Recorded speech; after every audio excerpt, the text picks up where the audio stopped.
Welcome to the Infowars Nightly News. I'm David Knight. It's Monday, June 16th, 2014.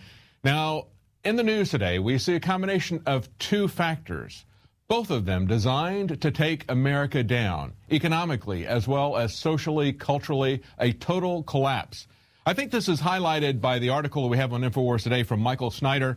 The United States of debt. Total debt in America hits a new record high of nearly $60 trillion. Now, in the article, he points out just exactly how much money that is, because you can't get your head around the numbers, billions, especially trillions. He said, for example, if you started spending $80 million every single day since the time of Christ, you still would not have spent $59.4 trillion, which is the amount of the debt. Then to put it in another perspective, he says 40 years ago, the United States was just merely $2.2 trillion in debt. Now, in 40 years, we have made that 27 times larger. So what is it that's doing that? Well, it's a massive warfare state.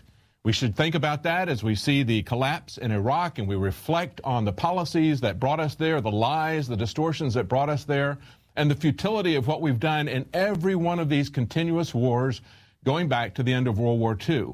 And we're going to look in the program as to, of course, who benefits from that. It's very clear who benefits from that. It is not an argument about the incompetence of government. It's about how government is being manipulated for certain people to make money. And they don't care what the cost is, either in debt or in the American blood of soldiers who die for their policies. But there's another part of that now. And of course, it's not just the warfare state, it's the welfare state. And Obama has been doing everything he can to expand the welfare state, but the collapse just isn't happening quickly enough. Now, understand that both open borders and welfare states, either one of those can destroy a country. Uncontrolled immigration, uncontrolled welfare, either one of those will do it. Together, they will do it very quickly. And that's what we see happening now by design, as people in the Border Patrol unions are pointing out, as employees for the Department of Homeland Security is pointing out, and of course, they have been gagged with criminal threats for talking to people. That's what our government does. No longer any transparency, no longer any accountability. Instead, anybody in any part of the government is threatened with dismissal or even imprisonment if they talk about the policies. But these policies need to be talked about. Let's look at what's happening at the border, for example. We see today in reporters from Infowars that have gone down to the border here in Texas, which is a major entry point. They say church groups now are shipping illegals deeper into the United States. Now, these are the Obama anchor children, the tools of the collapse. And as they're pointing out, this is a Department of Homeland Security person said that they cannot get any attention or relief down here. The agent wrote to us last week in a distressing letter. Prior to the DHS officialdom imposing an official gag order threatening criminal charges for agents who dare speak out, he said, however, prior to that, we desperately need immediately manpower, resources, and a firm support of Americans. This is de facto amnesty. The President and the Secretary of Homeland Security will ignore this issue as long as possible in order to let as many illegal aliens gain entry into the United States as possible. Now, what they saw there when they were monitoring this at a bus station in McAllen, Texas, they saw these children now being taken by church groups. And so the question is this an act of compassion? Is it misguided compassion? Is it really helping these children? I would point out that what you need to think about is the instructions that you get in an airline when they tell you that if you're traveling with children, if there's an emergency, the oxygen masks will drop down, and they tell you what to do. They tell you to first put it on yourself. Why? So that you can help these children. We have seen over and over again the compassion of Christians who go to other countries, try to help them, create an infrastructure, get water, do things necessary to live in that country, to help themselves, to lift themselves up, to teach them essentially how to fish rather than just giving them a fish. We've seen Christians go out of their way to adopt children from foreign lands, a multi-year process, tens of thousands of dollars typically to get this through. So it's not an issue of compassion. It's an issue of misguided compassion. A compassion that is misguided is going to take down this country because the purpose of this is a Cloward and Piven strategy. We've talked about this many times. Alex has mentioned it many times. It goes back to 1966, nearly 50 years ago. And what these two economists, these two social politicians, the socialists, had put together was a policy where they said we need to destroy the United States economy via a welfare state so we can then rebuild it into our socialist utopia. This is tantamount to what was said in the Captain America movie, for example. The villain says to Captain America, we need to destroy the society so we can rebuild it the way we want it. And that's exactly what Chairman Mao did in China with his Cultural Revolution. He essentially destroyed the economy, saying that he could then rebuild it in his own image. But there's another aspect of it, and this is what Christians really need to think about as well, and that is Plato's Republic. For the longest time, authoritarian governments and dictators have always said, I want the children at as young an age as possible so that they're mine. Now we see these children being brought in, treated better than any Americans, treated far better than the veterans who are not housed in military facilities, but these children are brought in and housed in military facilities at very nice accommodations compared to what we do for Native Americans, for veterans in America. What are these children going to see? Well, first of all, they're going to see a government that looks after their every need as far as they're concerned. They're also going to be separated from their family. This is something that's very new, the number of young children that are coming in. They're going to grow up as minions, as vassals of a new 21st century feudalistic state. I believe that's the other aspect of it. We've seen that happening, and we're going to talk about how we've seen precursors of that in years past. But as I was mentioning before, we see Border Patrol agents as well as Homeland Security crying out for help, talking about how the borders are just opened up to terrorists, to criminals, as well as to children who can be victimized by these criminals. And Christians should think about whether or not they are encouraging that kind of behavior of people putting even more children at risk in this dangerous journey coming to America.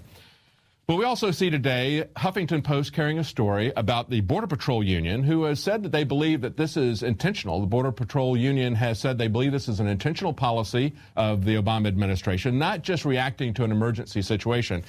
Border Patrol Union mocks immigrant children on Twitter. That's the headline from the Huffington Post. Now, what did they say to mock the children? This is the tweet. New annual job rating areas, babysitting, diaper changing, burrito wrapping, cleaning cells. Law enforcement? What's that? And then they put a hashtag low morale, to which the liberals, as well as Huffington Post, respond with, let the racism flow. And they responded by, what's racist? Those are the duties that the agents are being assigned. That's what they're concerned about. They're no longer enforcing the laws of this country. You cannot have uncontrolled immigration into a country and not lose the social fabric that's there. But it's far greater than that. As I pointed out, it's going to lead to a balkanization of the country, as well as having a captive class of children. Obama always wanted to have the children who were going to be his Obama Youth Brigades. Remember when he was campaigning, the Obama Youth Brigades. And remember, back in 2012, we reported that Homeland Security graduated its first corps of Obama brown shirts, the Homeland Youth. And they were called the FEMA Corps. Isn't it interesting that it's FEMA that is now involved in this rescue operation? And it was FEMA that was graduating these brown shirts, these Obama Brigade children. And of course, Obama has stated many times that what he wants is a large civilian corps that is going to be dependent on the government, that is going to work for him, that's going to be as large or larger than the Army. A very dangerous idea, something we don't need to see happen. We don't need to be creating even more dependency on the government, and yet that is their policy. And so how does this work out? Well, they're not getting the kind of treatment that most people who come into America get, and that is the TSA inspection. We saw this happen to an actor, a famous actor from the Austin Powers series, the guy who plays Mini-Me. Vern Troyer posts a cheeky picture of being searched by TSA agents, while security reps say that the screening was standard procedure. Well, it's not standard procedure at our border, is it? Not at all. And of course, as we learned from lawsuits in the past, this is something that is simply done to deny Americans their freedom and dignity. When John Corbett filed his lawsuit, he learned in discovery documents that in 2011, at the same time, the TSA was threatening to turn Texas into a no-fly zone because Texas reps were rebelling against this kind of manhandling, this kind of molestation of men, women, and children by the TSA. They were threatening to turn Texas into a no-fly zone, and he learned in their own documents, they admitted at the very same time that there was no threat at either airports or on airplanes. There were no terrorist threats, and yet they were doing this. Why were they doing it? Because it's part of a controlled takedown of our freedom, of our dignity, of our economy. Now, we're going to come back in the next block, and we're going to tell you about the warfare state as we see the collapse of the Iraq campaign, as we see ISIS moving through, and as we see more signs of what have been, as everyone knows, massive continuous wars as well as uncontrolled military spending. And we're going to be talking to our Infowars reporters now at the border of Texas and Mexico. They're down there reporting on what's happening at the border and its role in the collapse of America. So stay with us. We'll be right back.